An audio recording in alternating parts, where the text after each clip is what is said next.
Can you imagine? They framed her, laughed in her face, buried her career without a second thought. But just when they thought she was out for good, she walked back in, calm, confident, and cold-blooded. Their new boss. If you love interesting stories like this that expose the truth, please give this video a thumbs up and tell us in the comments section where in the world you are watching this video. And also do well to smash that subscribe button. They didn't even wait for the hallway to clear. For uniformed officers, ones Jessica Morgan used to mentor, stormed into her office at 10:42 a.m. on a Thursday. Their hands were already on their cuffs like they'd been rehearsing it all morning. Jessica Morgan, one of them said too loudly, "You're under arrest for evidence tampering, obstruction of justice, and abuse of authority." No warrant, no explanation, just cold stares and a camera crew waiting outside like it was some kind of show. She didn't argue, didn't scream, didn't even ask why. She looked at them, especially Officer Rick Turner, who couldn't hide the smirk curling on his face, and stood up slowly, hands out. Get on with it then. They walked her through the 7th District Precinct in Phoenix, Arizona, like she was a criminal. Her badge was still on her hip, her gun still in its holster. Nobody said a word. The front desk sergeant turned away. A rookie she'd helped pass firearms training barely made eye contact. Everyone knew. Everyone had heard the whispers. Some had even helped spread them. She'd been on the force for 21 years. Her jacket was clean. Commendations. High-profile cases. No suspensions. No questions. And now, suddenly, she was a threat. Outside, local media circled like vultures. Jessica kept her chin up, but she could hear them. Cameras clicking. Reporters shouting questions. Is it true you stole narcotics from the evidence room? Are you cooperating with the investigation? She said nothing, just got in the cruiser. The arrest wasn't about justice. It was a message, and she understood it loud and clear. Rick Turner made sure to slide into the back seat beside her. Not protocol, but they weren't playing by the book anymore. He leaned in close enough for her to smell the stale coffee on his breath. "You should have kept your nose out of things, Morgan," he whispered. "Now look at you." She didn't flinch. "I was never scared of the dark," she said quietly. "I just know it better than you do." He didn't reply, but the twitch in his jaw said enough. At the station, she was fingerprinted, photographed, and locked in a holding cell for 6 hours. Her lawyer wasn't allowed in until hour 4. It was deliberate. Give the press enough time to publish. Give the gossip enough air to catch fire. By the time her lawyer walked in, she was already headline material. "Your file's been sealed," her lawyer, Marcus Lee, said, dropping into the metal chair across from her. "They're saying nothing's official yet, but the whole thing stinks. Internal Affairs isn't even handling this." It came straight from the top of the district. She exhaled slowly. "You think it's Turner?" Marcus nodded once. "Him and a few others. It's a coordinated hit. I don't know what you stepped on, but they're covering something, and they're scared you'll dig it up." She stared at the wall. Not angry, not panicked, just quiet. She'd suspected something for a while. Files gone missing. Cases being redirected without explanation. Evidence logs edited. But when she tried to question it, she was told she was being paranoid. Now they'd made it clear. Asking questions was a risk. Being honest made her a target. And this wasn't just about her. There were victims out there. People whose cases were buried, whose rights were ignored because the wrong names were involved. If she was going down, she wasn't going alone. 6 hours later, she was released with no formal charges, no explanation, no apology, just a file marked pending review, and a whole station full of officers watching her like she was already guilty. She didn't say a word when she walked out of the precinct, but she made one call from the parking lot. Not to her family, not to the press, to the mayor. "It's time we had that conversation," she said into the phone. "And I want everything on the table."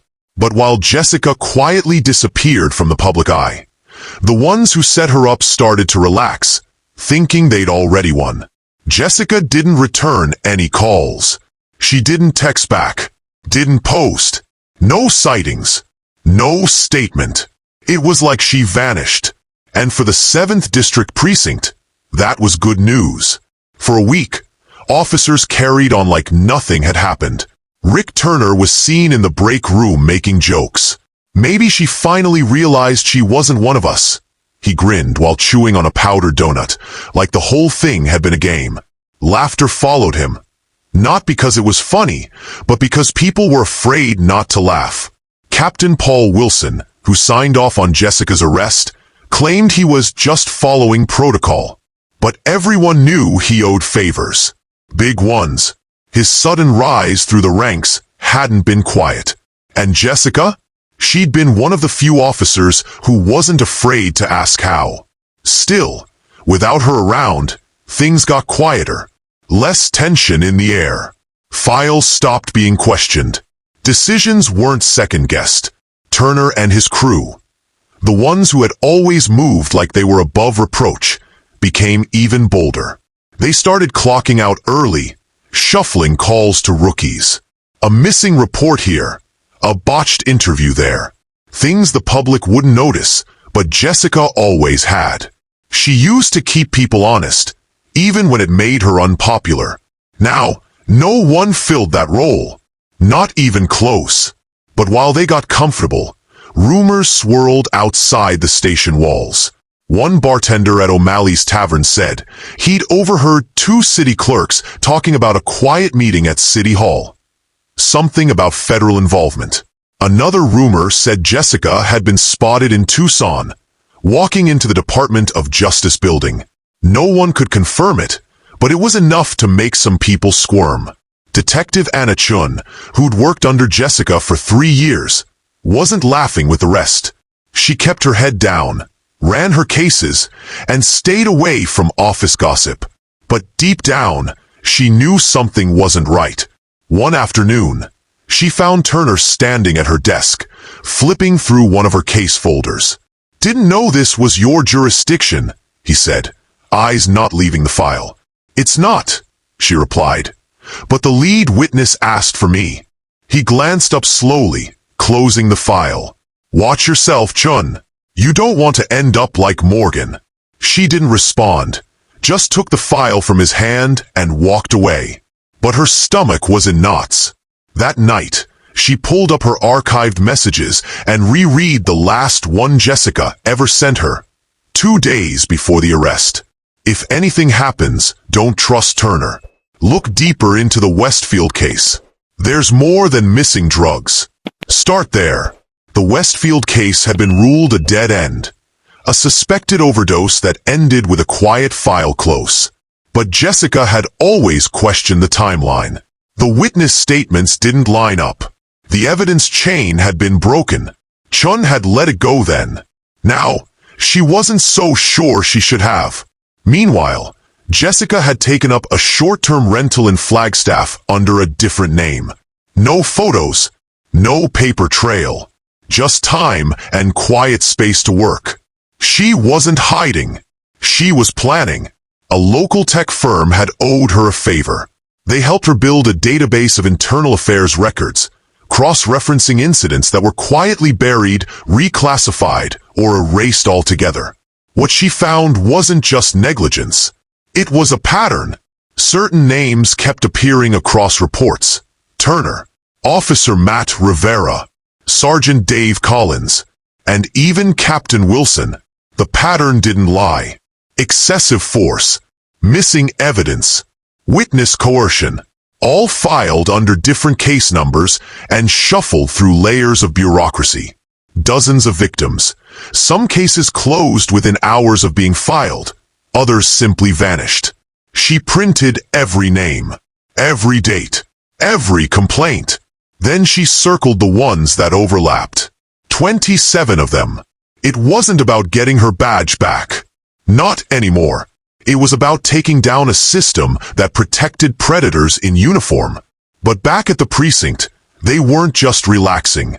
They were preparing for their next celebration.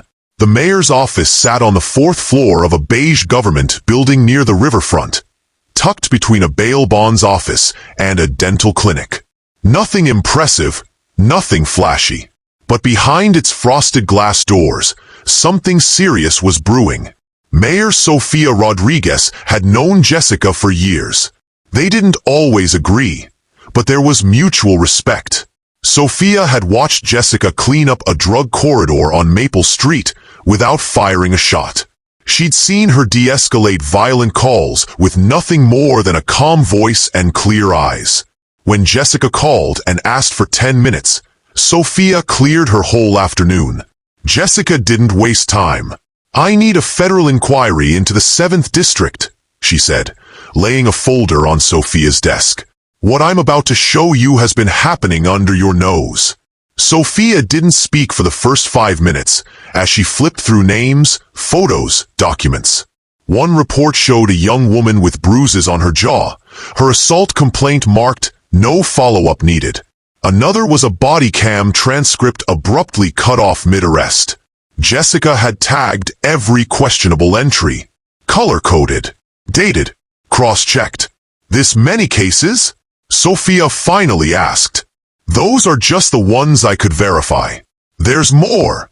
Sofia rubbed her temples. Why didn't Internal Affairs catch any of this?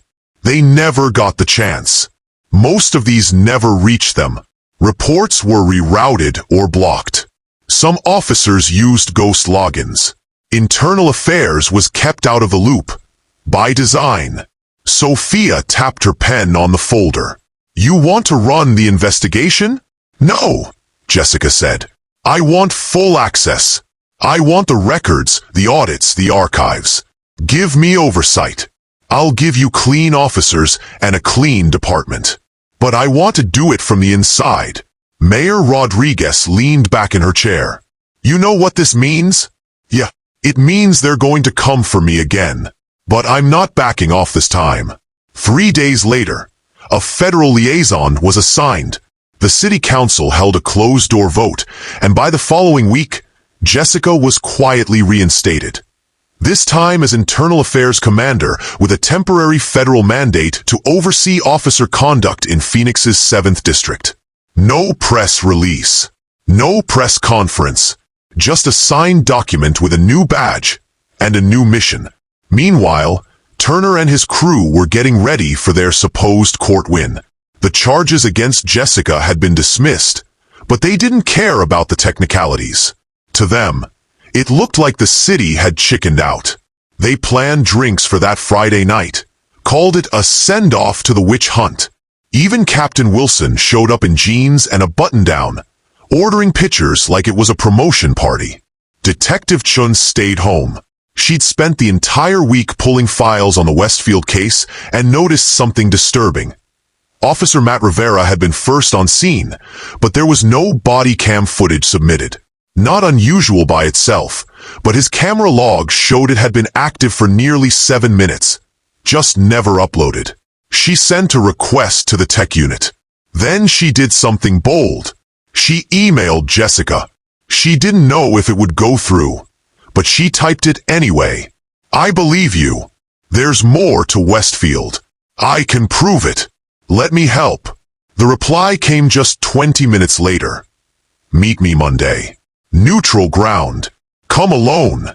The location was attached, an abandoned library on the east side, decommissioned 2 years ago. It was risky, but Chun showed up early, hands shaking, heart racing. Jessica was already inside, pacing, papers in hand. When she turned and saw Chun, she smiled. Not like someone who was back for revenge, but someone who had finally found an ally worth trusting. They talked for nearly 2 hours. Chun brought what she had, printouts, statements, timestamps. Jessica laid out her map of the entire corruption web. What they saw forming wasn't just misconduct. It was a cover-up going back at least 7 years. But while the two of them were piecing together the rot beneath the badge, The precinct was about to get a visitor they hadn't expected. They were still passing around donuts and making jokes when the double doors to the courtroom swung open. It was the pre-hearing for Officer Turner's testimony. A mere formality, just paperwork to confirm the case against Jessica had been dropped. Turner walked in smug, flanked by Captain Wilson and two other officers from his clique. Chun sat at the back of the room, silent, eyes scanning every movement. What no one expected, what no one was prepared for, was the woman who followed behind the federal liaison. Straight spine, black suit, new badge gleaming on her hip. Jessica Morgan. She didn't say a word at first, just walked toward the judge's bench and handed over a sealed envelope. The judge skimmed the letter, adjusted his glasses, then looked over the courtroom. Let the record reflect that as of this morning, Jessica Morgan has been officially appointed as Internal Affairs Commander under federal authority, with jurisdiction over the 7th District. Murmurs filled the room like rising steam. Captain Wilson stood. Your Honor, this wasn't shared with the department. That's because it wasn't your call, the judge replied dryly. The mayor and the DOJ are exercising emergency powers under Title 18. She's not here as a defendant. She's here to observe today's testimony and to begin her review of officer conduct. Wilson's mouth opened, then closed. Turner went pale. Jessica turned, slow and deliberate, scanning the room until her eyes landed on the cluster of officers who had paraded her out of the precinct just weeks earlier. She stepped toward them. Steady. Good morning, she said. I look forward to working with each of you. Starting today, I oversee every internal complaint, audit, and review tied to this district. I trust everyone's paperwork is in order. No one laughed. The silence that followed was dense, like someone had sucked the air out of the room. Jessica didn't flinch. She didn't need to. Her presence was enough. As the judge resumed the hearing, Turner sat stiff, barely able to answer routine questions. The smirk was gone. His voice cracked once. Chin noticed his hands twitching slightly, as if he couldn't decide where to rest them. When the session ended, Jessica stepped into the hallway alone. Chun followed. You didn't warn me, Chun said quietly. I couldn't. Not until it was locked in. Chun gave a tight nod.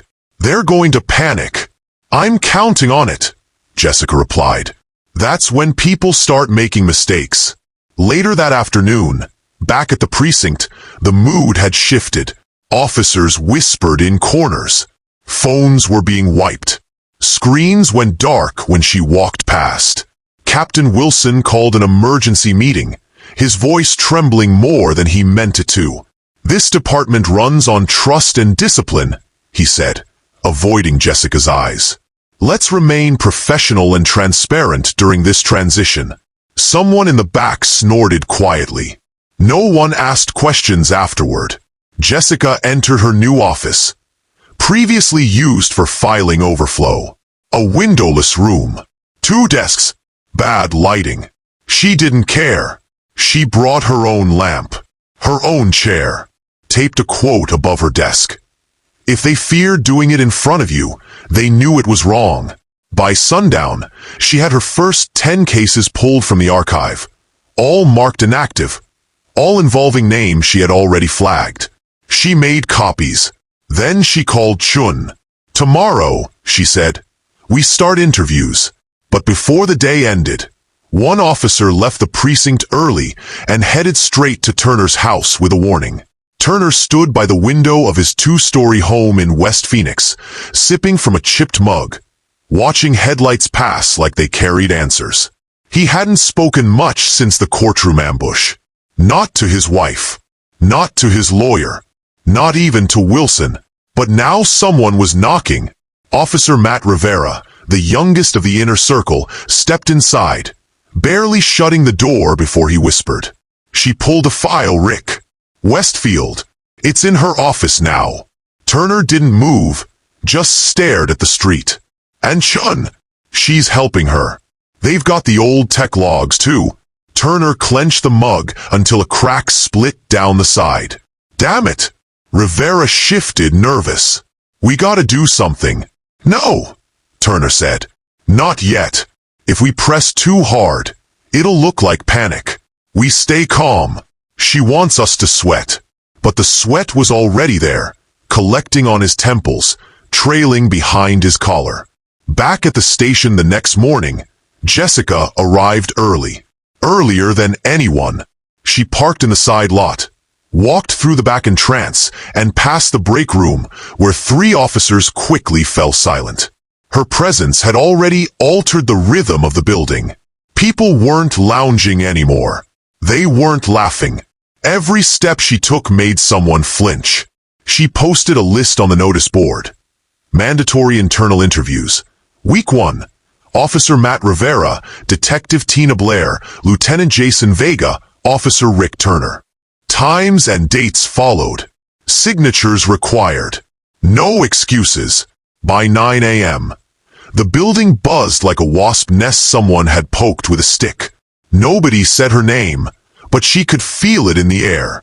The first interview was Rivera. She brought him into the office, shut the door quietly, and offered him water. He didn't take it.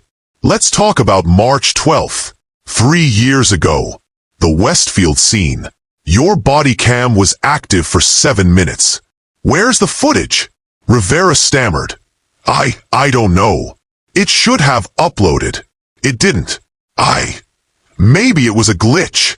The tech guy. He was supposed to check those. Jessica leaned forward, folding her hands. You've got one chance to tell the truth. Because if I find out you were part of any cover-up, that badge won't protect you. Not anymore. Rivera's eyes darted. He was alive when I got there, he said finally, voice low. Westfield. He was breathing. I called it in. But Turner told me not to put it in the log. Said it would complicate things. What did he mean? He didn't say. Just told me to keep quiet. Said the guy was a junkie, and it was already over. Told me to delete the clip. Jessica didn't react. She just made a note. Are you willing to give that statement under oath? Rivera swallowed hard. Yes. She let him go without another word. That night, she typed up the transcript and submitted a copy to the federal liaison. It wasn't enough to make arrests yet, but it was enough to put Turner on notice. And the pressure was working. At his home, Turner was unraveling. He wasn't eating, wasn't sleeping. He'd started calling old friends, trying to secure favors, asking about loopholes, immunity. Anything that could make this go away. But it was too late for that. The cracks were showing inside the precinct, too. A young patrol officer, Marcus Jones, dropped off a USB in Jessica's inbox with no note. When she opened it, it contained audio from 2 years ago. Turner threatening a witness off the record. No one had ever reported it, but now it was hers. Jessica played it on loop for nearly 10 minutes. This wasn't about gut feelings anymore. She had proof, and the pieces were falling into place faster than she expected. But as she prepared the next round of interviews, someone inside the department decided to strike back. And not with paperwork. The morning started with a smashed tail light. Jessica spotted it before sunrise on her way out to grab coffee. The rear corner of her government-issued car had been caved in with something heavy. No note. No cameras in the back lot. Just silence. She didn't report it.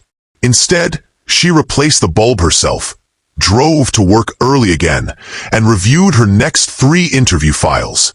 Officer Turner was scheduled for Friday. She moved him up to Wednesday. She knew it was him. The broken tail light was a message. But if he wanted to intimidate her, he underestimated just how deep her resolve ran. By 9:10 a.m., her door opened, and Turner stepped inside, trying hard to look casual. Polo shirt, hands in his pockets, leaning back like he had nothing to hide. You dragged me out of my rotation for this? He said, sitting down. You're not in rotation, Jessica replied without looking up. You've been reassigned to administrative duties pending review. Effective yesterday. The smirk returned briefly. I see. So you're on a power trip now. She slid a printed transcript across the desk. That's a conversation between you and a witness named Olivia March, dated February 9th, 2021. It was recorded off-site. You told her to retract her statement in exchange for making a charge go away. That ring a bell? Turner didn't touch the paper. You really think you're going to build something out of scraps? He asked. You're not a cop anymore. You're a paper pusher with a chip on her shoulder. Jessica's voice didn't rise. You don't understand what I am. You think this is about payback. You still believe you're safe because you've got people in your corner. But they're going to flip on you. It's only a matter of time. And when they do, you'll be standing alone. Turner leaned forward. You think you're untouchable now? You forget how easy it was to bring you down the first time. She didn't blink. That was your mistake. You left me breathing. There was a pause. Then Turner stood up and walked out, slamming the door hard enough to shake her stack of files. That evening, Chun came into Jessica's office carrying 2 thick manila folders. I think we've got our smoking gun, she said. She dropped the folders on the desk. One was labeled Collins, the other Wilson. Sergeant Dave Collins had signed off on 6 internal memos that contradicted dispatch logs. One memo in particular showed an arrest that never took place. Fake paperwork. And Wilson? He'd authorized those logs with no follow-up. His signature was on all of them. Chun rubbed her forehead. They're connected. These weren't isolated incidents. They were running an internal protection loop. Certain arrests never made it to court. Certain suspects vanished. It's all here. Jessica sat back in her chair, hands steepled in front of her mouth. How many people knew? At least 6, maybe more. But I bet only 3 gave the orders. They both knew who the 3 were. Turner, Collins, Wilson, and one by one, the others were starting to crumble. Rumors were flying in the locker rooms. Rivera had requested legal counsel. 2 officers had called in sick back-to-back. The walls were closing in, and people were scrambling for air. Jessica stayed late that night, printed copies of every cross-verified report, labeled each folder, built a timeline with Chun from the earliest confirmed incident to the most recent. At 1:17 a.m., she received a text from a blocked number. Stop digging. You're making enemies. She turned the phone face down. Too late for warnings. But just as she prepared to escalate everything to the DOJ, something happened that threw everything off balance. A surprise nobody saw coming. It was Thursday when the call came in. A civilian had just been assaulted outside the 7th District Precinct. Jessica was already on site, reviewing archived footage in her office, when Officer Chun barged in, face pale. It's Rivera, she said. He's in the parking lot. He's bleeding. Says someone jumped him. Jessica didn't hesitate. She ran out with Chun, down 2 flights of stairs, out into the rain-slick lot. There he was, slouched against the concrete divider, lip split, eyes swelling shut, a torn sleeve hanging by a thread. They warned me, Rivera muttered. Said I should have kept my mouth shut. Jessica crouched beside him, calm but firm. Who was it? He shook his head. Didn't see. They wore masks. One of them had a gold bracelet, though. Same one Collins always wore. She glanced at Chun. No words needed. By sundown, the DOJ liaison had been briefed. Assaulting a potential witness in an active federal investigation was serious enough. But doing it on department property? That tipped the scale. It triggered an automatic freeze. Access codes were suspended. Badge entries logged. And the mayor, furious and cornered, greenlit a full public audit. Jessica sat across from Wilson in the now sterile conference room. Stacks of printed evidence between them. "These are your approvals," she said, tapping the sheets. "You vouched for fake arrests. You redirected internal memos. Either you were blind or involved." Wilson tried to puff his chest, but his confidence was gone. "You have no idea what kind of pressure this department's been under.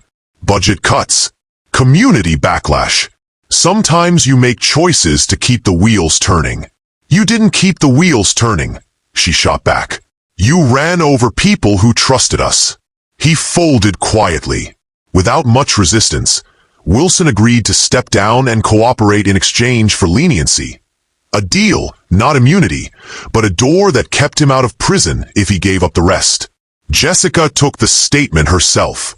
Meanwhile, Chun compiled a list of everyone directly linked to the Westfield case, including the falsified witness logs and missing footage. They worked overnight, fueled by black coffee and adrenaline. By Friday morning, they were ready. The arrest warrants came before lunch. Turner was pulled from his car in front of a sandwich shop, still chewing on a bite of pastrami when two federal marshals rolled up. He barely fought back, just looked stunned, as if none of it had been real until now. Collins didn't even get that much warning. His front door was kicked in before sunrise. His wife screamed.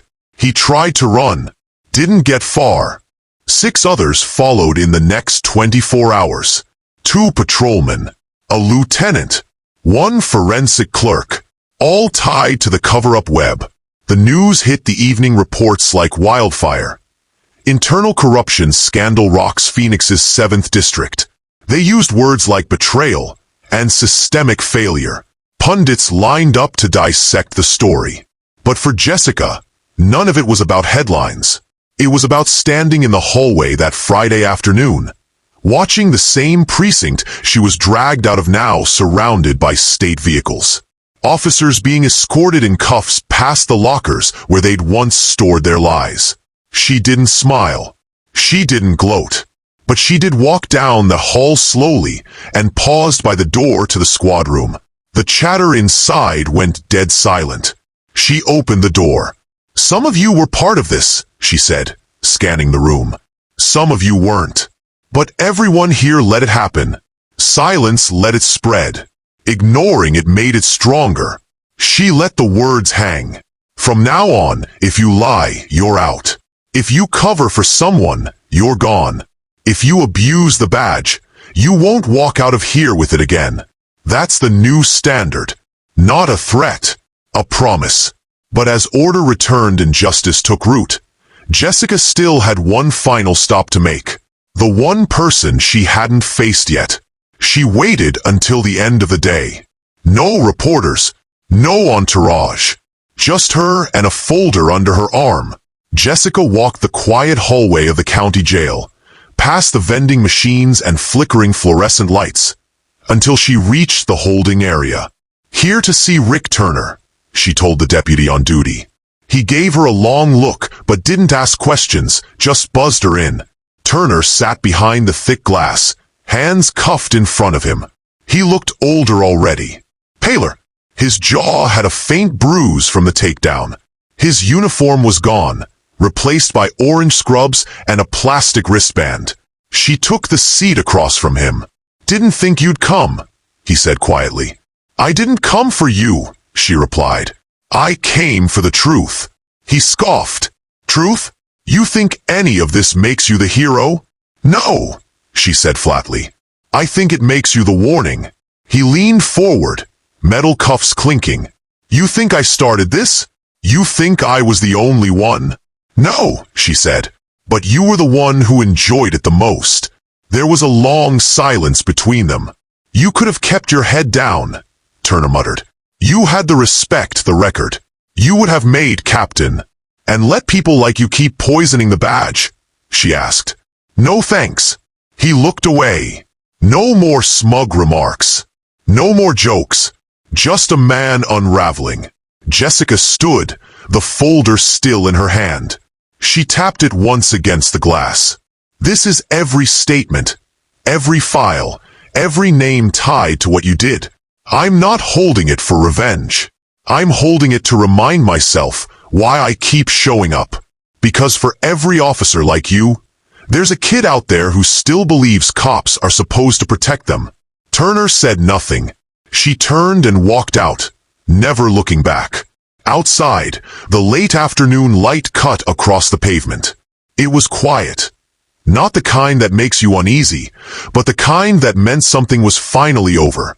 Back at her office, Chun was waiting with 2 cups of coffee and a stack of new files. "You ready for round 2? She asked. Jessica took a breath. "Not yet, but I will be." They sat side by side, reviewing complaints from other precincts. New names, new stories. The work never stopped, but now it had meaning again. She pinned a photo of Westfield on her bulletin board. Underneath it, she taped a note that simply read, "Ask the questions anyway." Later that evening, she drove out past the city limits. Just her and the road. She thought about the victims, those whose cases were buried, whose voices were ignored. She thought about her younger self, stepping into her first uniform, proud and ready, not knowing how heavy the silence could be. And she thought about what it meant to carry that weight with both hands and never let it break you. Because integrity isn't loud. It doesn't always win awards. It doesn't show up on the news.